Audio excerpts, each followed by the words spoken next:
Good afternoon, everyone. Welcome back. This is going to be a short episode 8 of Inside the Numbers. We have two big things to recap of a wild Saturday night in New York sports. I'm Hunter Aschenbrenner, joined alongside Jake Auerbach once again. We have the Knicks to talk about their Game 1 victory over the Hawks last night, and then, of course, the breaking trade out of the NFL with Dexter Lawrence headed to the Cincinnati Bengals. Yeah, so pretty crazy night. Most people were just watching the Knicks game, and all of a sudden you get 1,000 notifications. Dexter Lawrence to the Bengals for the 10th pick. So Yeah. just crazy couple minutes there, but there's a lot of stuff going on with the Giants right now, and it's all gonna come down to how they use those two picks. Yeah, on this upcoming Thursday night. But we'll talk about the Giants after we talk about the Knicks. So I want to open it up. So the Knicks defeated the Atlanta Hawks in Game 1 Saturday night in the Garden, 113 to 102. The Garden was absolutely electric. I was in the building. It was awesome. 7th Ave was going crazy after the game. As per usual after the Knicks, after a Knicks playoff win, Jalen Brunson opened up with 19 points in the opening first quarter. Then he only had one bucket after that quarter. He finished with 28. Karl Anthony Towns had a slow first half. He had a strong second half, finished with 25. Josh Hart, 11 points, 14 rebounds. OG Anunoby, 18. Mikal Bridges only scored 11, but he played very solid defense.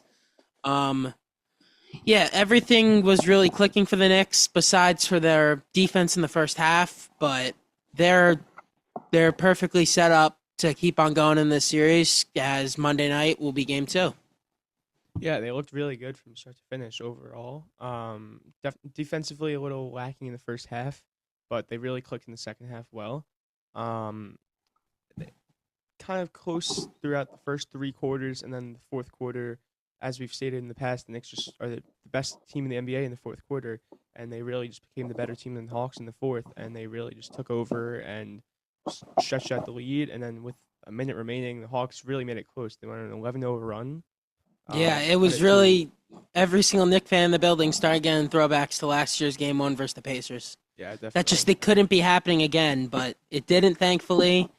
And the Knicks get out of there with an 11-point victory and move on to Game 2. Yeah, I mean, it's a good start to the series, obviously. Brunson was hot, so good to see that. But pretty much everything was clicking for them from start to finish. So Yeah, the defense at the start, they were falling asleep a bit, but the bench really played great defense. You know, Jordan Clarkson, we talked about earlier, Deuce McBride, Mitchell Robinson actually wasn't able to play much. He only played 15 minutes because Quinn Snyder started to use Hack-a-Mitch, but they were able to really keep him in the game for a solid amount of time. He played great defense as per usual. Landry Shamet knocked down some shots. The only concern coming out was OG Anunoby kind of twisted his ankle in the third quarter, I'm pretty sure, but he was able to come back. And then the question was if he was playing on adrenaline. But Mike Brown said this morning that he practiced and he is good to go for tomorrow night. yeah, good to hear that. I mean, OG is a crucial part of the team, obviously, and he's huge for their playoff run if they're going to go on one. Yeah, One thing I want so to bring up, did you see what CJ McCollum said after the game? yep. So CJ McCollum actually on a 3 in the third quarter, I'm pretty sure, kicked out his leg and hit Jalen Brunson where the sun doesn't shine. And, you know, Jalen Brunson was on the ground in pain for about 2 or 3 minutes. And they reviewed it, and it was called a foul on McCollum, an offensive foul, as it is in the rule book. And then McCollum said after the game that Brunson thought he was in a Broadway show, kind of saying that he was, like, exaggerating it. I mean, I don't know. If you get kicked there, I don't really think you're going to be okay to just get up right away. Yeah, no, that's as painful as it gets. Exactly. I don't think he would really flop and be down for 3 minutes. I think if he was really trying Yeah. to flop and draw a foul, he wouldn't have been in that much pain for what looked like 2 or 3 minutes. So Mm-hmm. I don't really think it was a Broadway act at all. But that might light a fire in Brunson. Oh, yeah, for sure. We know Jalen he takes that as motivation. And, you know, it was crazy where I was sitting in the 200s, when we couldn't really see what the exact injury was. We just saw Brunson down on the ground in pain. So the entire Someone on the stadium Yankees just went. got hurt. Yeah, I But see that. The entire stadium really went silent, and then a loud applause when he got back up. Thankfully, all okay. The same with OG. It was an awesome moment when Ananobi came back to the bench. When he came back to the scorers table, the entire crowd started chanting OG, OG, and just awesome atmosphere at the Garden overall. And yeah, a strong start to a very crucial playoff run for this team. yeah, speaking of the atmosphere, I loved when Mitch was shooting free throws and standing ovation, Yep. everyone going crazy, and even though Oh he yeah. missed, but it's just cool. Playoff atmosphere is second to none. Uh, the Garden's crazy. Yeah, they were able to. The Hawks bench really didn't do much. CJ McCollum was the one the Knicks couldn't really stop. He had 26. Jalen Johnson had a solid night, 23 for him. Nikhil Alexander Walker didn't make as much impact as he did during the regular season against the Knicks, only 17. Onyeka Okongwu, he was a surprise. He played really solid defense on Cat in the first half. Yeah, Cat couldn't really get much going in the first half, but looked a little bit better in the second half. But I think that's still it's just one game. I think that's still going to be an area where the Knicks can take advantage of, just the hmm size and strength and physicality, where that's a point where they can really attack in the Hawks defense. Yeah, and we saw it in the second half. They really, Cat went to work, and it's going to keep being huge. I mean, they can't stop him. Yeah, I mean overall they just took care of business. Nothing to really read into too much. Just good game overall. They took care of business and they should be able to pretty easily escape the series.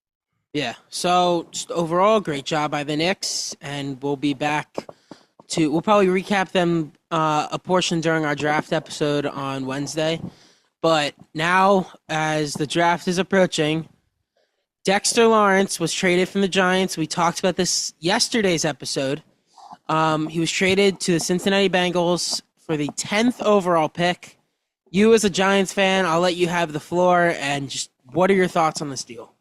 So I my expectation for a while is that the Giants were going to get the deal done. They were going to extend him, and Dexter Lawrence was going to be a Giant. I was wrong. The reports came out a couple days ago that they reached an impasse. Wasn't reading into that too much. I still thought he was going to stick around and eventually sign the extension, but then something happened. He really just didn't want to be a Giant. It was more about not being in New York than the contract. But business is business.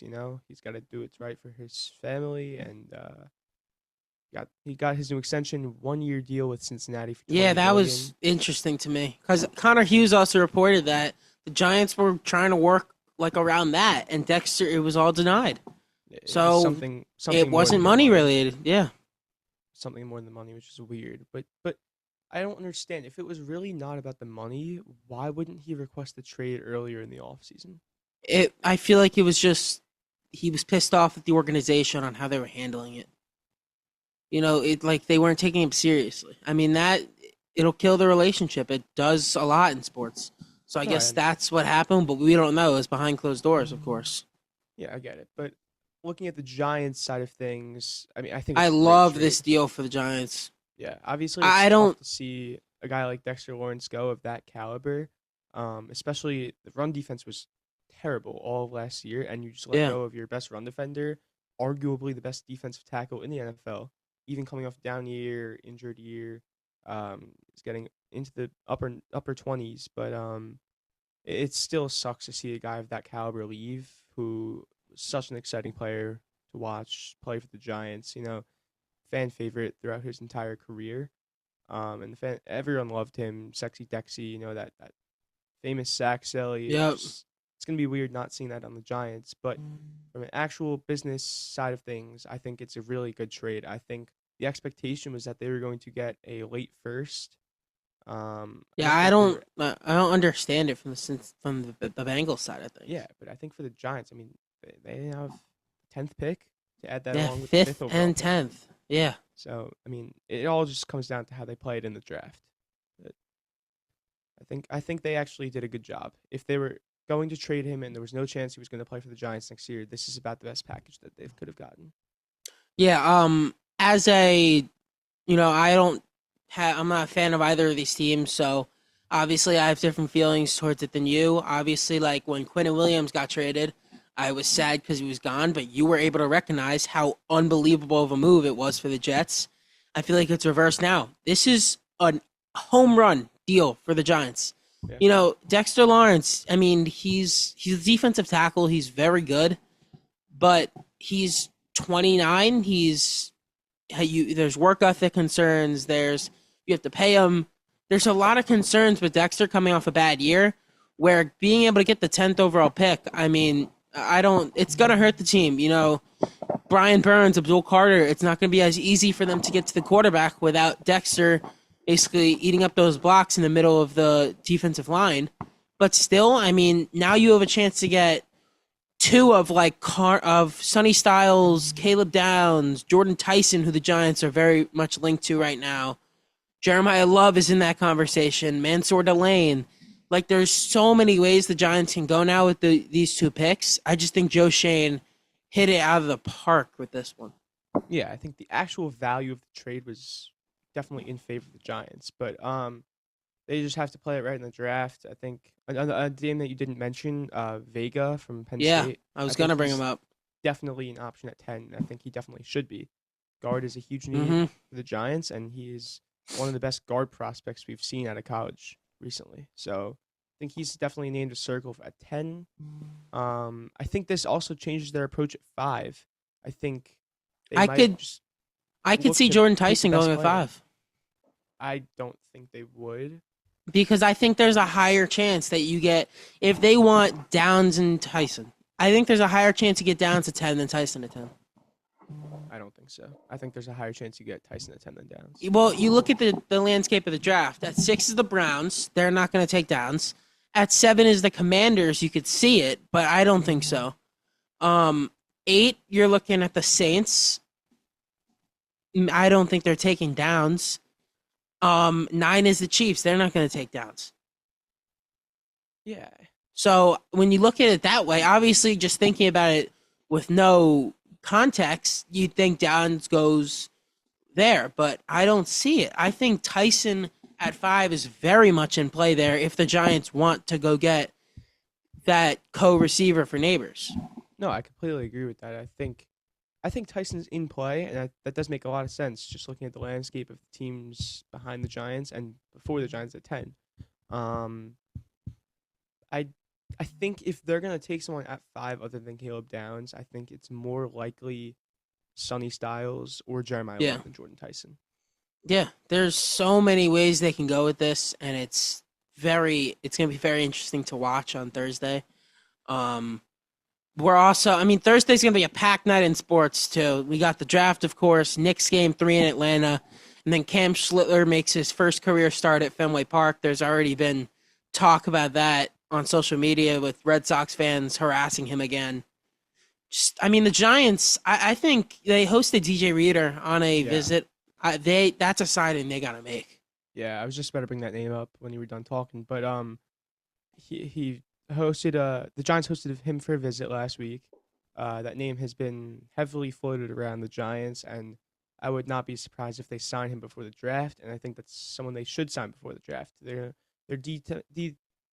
defensive tackle room is atrocious right now. I mean, their best defensive tackle is Darius Alexander, who was 3rd-round pick last year.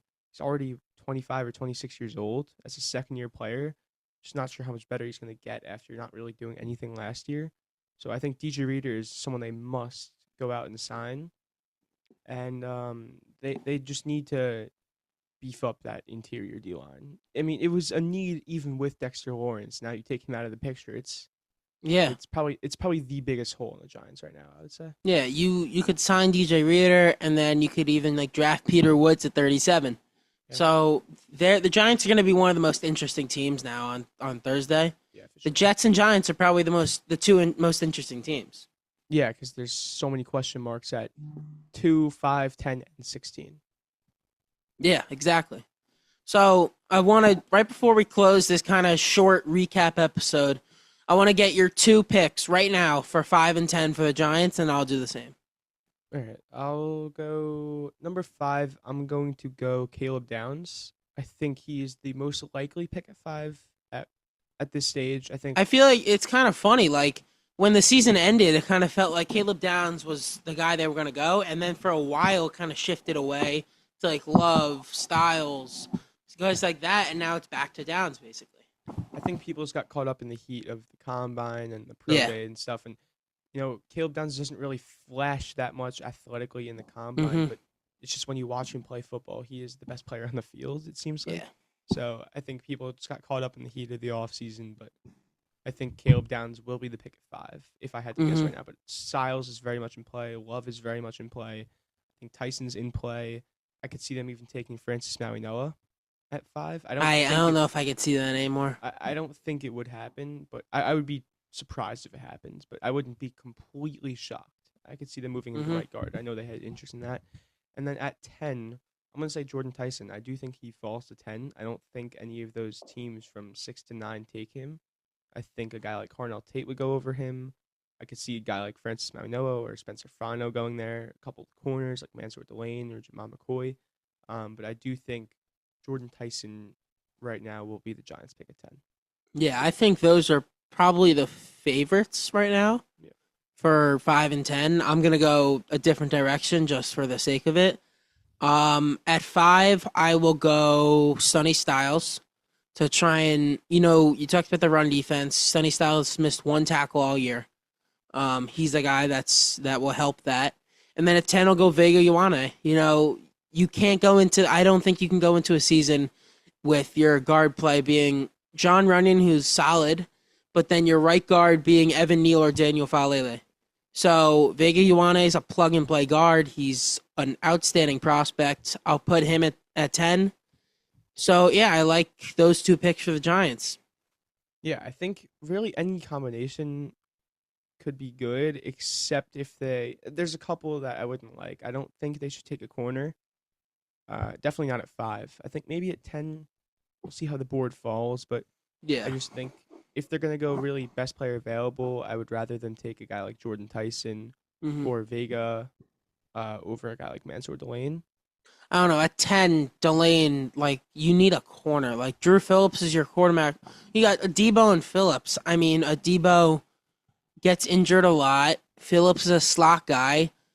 I would be very interested in Delane at 10. No, I think Delane's a great player. I just think guard is, I would say, more of a weakness right now than corner is on the Giants, even though Yeah. corner is a more important position than guard, I would say. Mm-hmm. But I think guard is more of a weakness, so I would lean Vega. But I think I wouldn't be terribly mad at a pick at 10 if they take Delane or McCoy. But my opinions on taking Jeremiah Love at 5. Yeah. So Yeah. get more So into that we'll on the draft episode. Yep. One last thing before I close it out. Todd McShay tweeted last night that he is going to bed thinking that Arvell Reese is the pick at number 2. And I feel like this was very predictable, that it was a smokescreen the entire way. And I would now be very, very shocked if David Bailey is the pick over Arvell Reese. Yeah, there was a ton of movement in the betting odds and smokescreen. And It's came back to Reese now. Reese is the favorite. Yeah, I do think it'll end up being Arvell Reese. I would be very surprised if Arvell Reese is not a Jet Thursday night. Yep. All right, we'll talk about that on Wednesday. Thank you all for watching. Hunter Aschenbrenner and Jake Auerbach recapping a crazy Saturday night in New York sports.